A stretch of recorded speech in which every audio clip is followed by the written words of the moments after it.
Okay, this is Decker again. I still have not gotten a new headset or managed to fix this one, so bear with the yarn. This is a response to the responses of my last video. Mainly I'm pleased with the responses I've gotten, but some are just very frustrating anymore. And it's getting to the point where those seem to be kind of taking over. People are seeing the negative responses and deciding not to post positive ones. I got the most positive responses in the beginning is what I mean. Then there was this huge slew of negative responses, and the amount of positive responses has dwindled. There are still a couple, but generally speaking, I don't think that people feel too inclined to speak well on my words. Of course, overall, I've gotten more subscribers than positive responses, which tells me that there are more people who do actually agree with what I have said, but they're just not particularly willing to say so, or they don't feel the need, which is all fair. But I'm just trying to hit on a few points that I think people have misinterpreted from my video. And it's gotten kind of scary, some of the responses, honestly. Okay, let's see. First response from Newton13 was blocked from -7 on its rating. Let's see. I remember that comment anyway, though. It was the first on the video, and it was saying how well put together it was and informative. Horrible, horrible thing to say.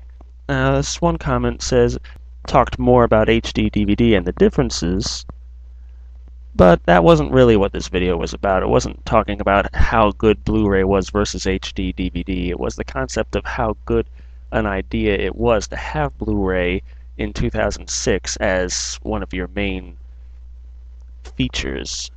It was ahead of its time. I agree with that. The PlayStation 3's system, the technical aspects of it, the cell processor, and the Blu-ray player, although it is very powerful.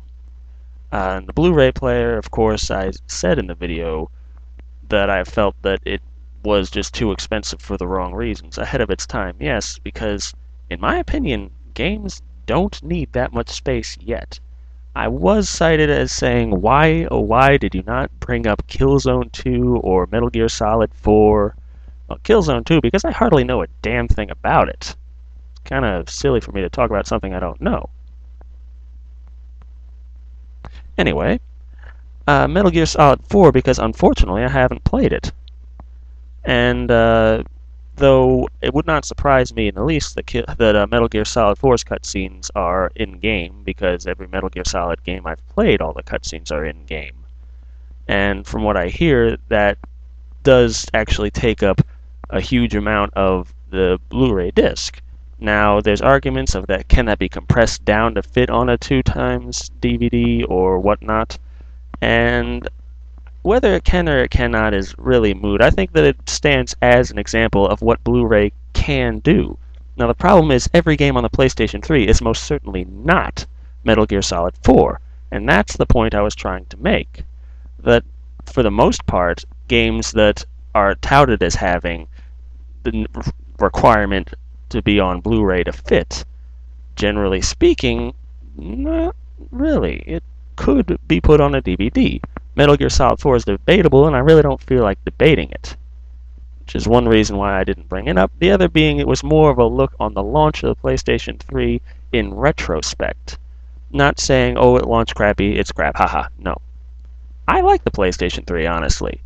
And I did say in past tense in the video I had a PlayStation 3, but the consensus that I sold it is completely false. I froze my ass off on launch day and paid $600 for a PlayStation 3. You think I'm going to give that damn thing away? Especially considering, like I said in the video, the eBay demand dropped like a rock as soon as the thing was released. The pre-sale tickets for the PlayStation 3 were the ones that people made a bunch of money on. Those sold for $1,500, $2,000. But after the launch, people were lucky to break even trying to sell their PlayStation 3s on eBay, which I took note of because I remember back when the Xbox 360 launched, I got my Xbox 360 for free from every 10 minutes with Mountain Dew. And I wanted to sell it so bad because people were paying $5,000 for it, and I really thought, hell, I'll sell it now and just buy another one later. No, buy 10 later. But my brother didn't want to sell off the Xbox 360, which it was an argument between us which one of us actually won it because it was his account on every10minutes.com, but I argue it was my cap that had the point that won. Yeah, I only bought one. For some reason, he didn't buy my argument. Anyway, so we didn't sell that. And I took notice of how the eBay demand went for each system. Right now, for eBay, the Wii is only slightly more expensive than it is regular price. But why the hell would you pay more? There's plenty of people saying how they have a big HD TV, and so Blu-ray is worth it to them. So that's great. You're not everybody. I have a big ass HD TV. I have a 56-inch 1080p 60 Hz DLP Samsung HD TV. That thing kicks ass. When my friend comes over and plays my 360, he never leaves. I can't only say he doesn't want to leave. I think he starts forgetting that he's even in the house. He thinks he's in the game. He's really hard to get through to at that point. So yeah, I would like a PlayStation 3 again. I got 3 HDMI ports on that thing, and I don't have an HDMI on my 360.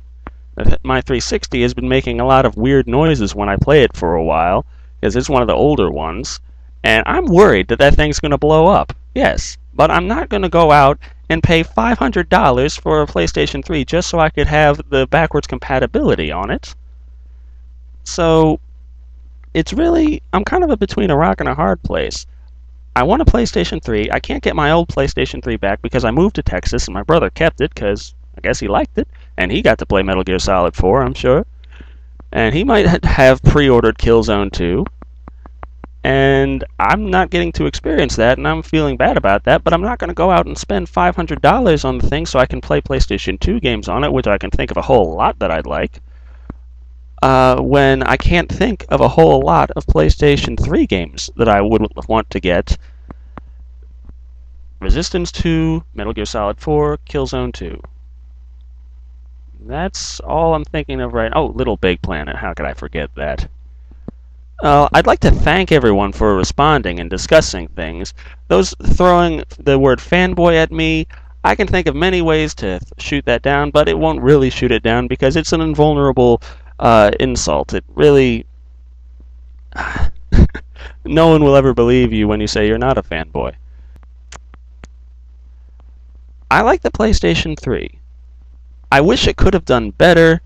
If the PlayStation 3 had a bigger share of the market overall, then more games would be designed exclusively for the PlayStation 3 and be able to take advantage of its architecture, the cell processor, and its specifics on how its memory works. But as it stands, since it's not in the forefront of this gaming generation, then it's not getting full utilization of the Blu-ray disc. To have risked so much on the Blu-ray player, only to not really fully utilize it after it's all said and done, it just seems like a mistake in my eyes. And that's my opinion, and if you disagree with me, that's fine. But please stop calling me fanboy. Oh, and the reason I didn't bring up the Wii is its whole big bag.